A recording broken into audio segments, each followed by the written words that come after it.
But if someone like Sophie wants to speak, we know that she is a mercenary. She is a digital mercenary whose heart is not truly in the revolution. She is a tribalist on record, and I'm willing to provide the video where she says that she thinks people of Nyanza need liberation, and she thinks that she is the one person, because if they think we want to exercise our democratic rights, that she thinks we need liberation. And she says that because we are now happy that the government is investing projects like in the Miuru Pier, that we're getting roads, that we should not be excited, saying that now it is our turn to get these resources. She says that publicly.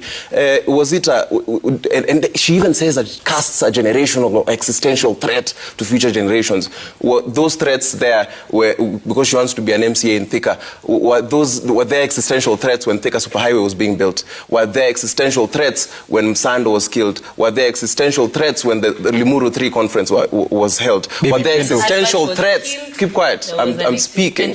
Were there existential threats when Uhuru was taking the railway to Naivasha? The existential threats only exist to people like her mind when they are not benefiting them, when it's going to other people. And these are the people who are calling themselves revolutionaries. I am saying this, and when I started, I said ODM is the biggest party.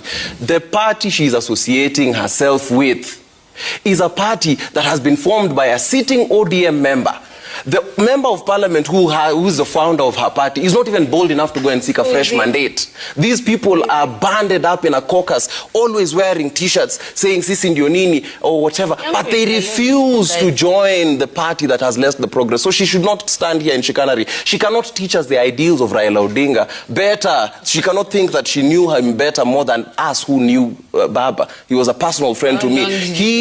She celebrated Mzee's death to the point where she was saying that I am unataka niweke bash, and she says, on the one hand she says we should not work with Ruto, on the other hand she goes on public record saying that we should work with Rigathi because their goal is to remove Ruto. That's why we are saying, if you think you can work with a person, I will show the videos. I will show the videos that you're willing to work with Rigathi to achieve that goal. And unajua, these people will excuse you, and I'll deal with all of you because I know all your dirty secrets. Okay. Where Amanda on media to even say that they're willing to work with Rigathi because it will help them to achieve their goals. As we are saying for the economic emancipation as ODM, we will work with UDA. Choose your devils, we choose our strategists, and we meet at the ballot of democracy. To my sister here, I need to remind her that the administration which she speaks of, one, was the most unconstitutional.